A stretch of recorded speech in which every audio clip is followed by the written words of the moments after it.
à toutes et à tous et bienvenue dans votre revue de presse de ce jeudi 11 juin. Les quotidiens dakarois se font de l'écho à la volonté du chef de l'État de mettre de l'ordre dans la gestion du foncier en général et du littoral en particulier.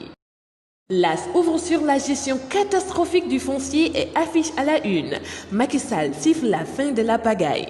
La gestion foncière au plan national est une catastrophe. Les récentes polémiques autour du bradage du littoral et du morcellement sans raison de certains espaces en constituent la preuve. Et face aux nombreuses complaintes des Sénégalais, le chef de l'État a annoncé hier en Conseil des ministres la mise en œuvre d'un plan global d'aménagement durable et de valorisation optimale du littoral national, ainsi qu'une application rigoureuse des dispositions du Code de l'urbanisme et du Code de la Constitution en rapport le journal. Le quotidien Tribune souligne que l'affaire des constructions sur le terrain de l'un des flancs du site des Mamelles, à l'origine des levées de boucliers, est loin de connaître une issue heureuse. Dans la matinée d'hier, les éléments de la direction de surveillance et du contrôle de l'occupation du sol d'Escos ont fait une nouvelle descente musclée.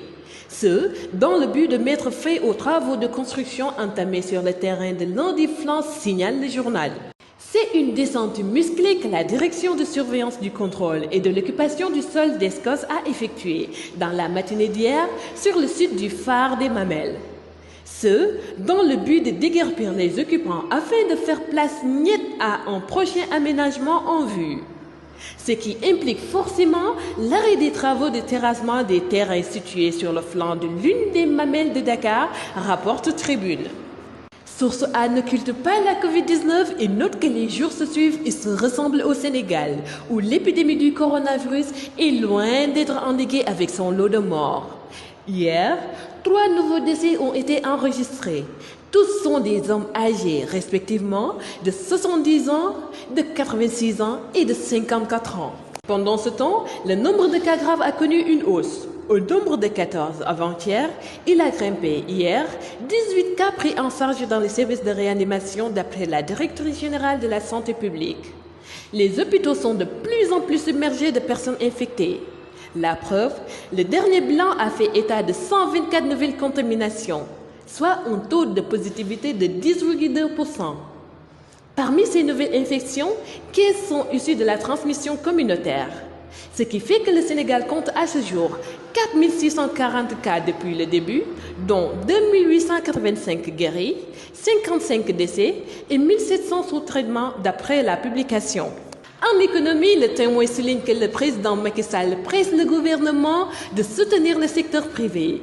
En Conseil des ministres hier, le chef de l'État a insisté sur l'accélération des remises fiscales du financement de 200 milliards au privé formel et informel et de l'apurement de la dette intérieure.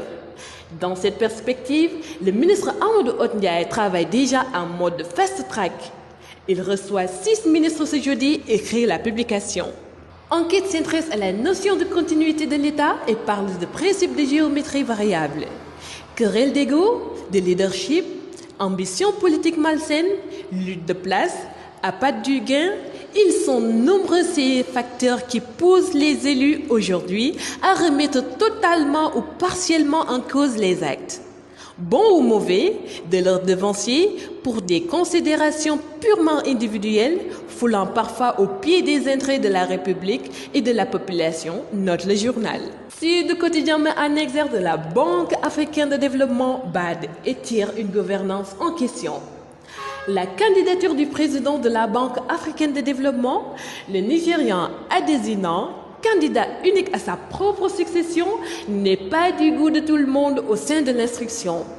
Des lanceurs d'alerte ont dénoncé certains travers du patron à la banque qu'ils accusent de népotisme, de favoritisme, voire de collusion avec certains États africains emprunteurs ne satisfaisant pas aux conditions requises pour bénéficier d'un prêt d'une institution cotée AAA, note le Sud. Agréable journée à toutes et à tous et bonne lecture.